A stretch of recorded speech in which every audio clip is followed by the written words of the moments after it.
Это наш, как бы, первый муфти был наш. Он старался, чтобы все народы Крыма жили в мире, стремился к этому, пытался их объединить.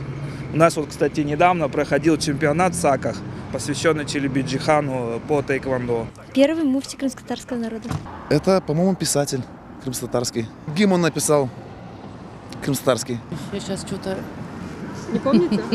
Нет, я не знаю была. Но Манджи Челебиджихан – это, какой-то наш представитель бывший, который его нет уже давным-давно.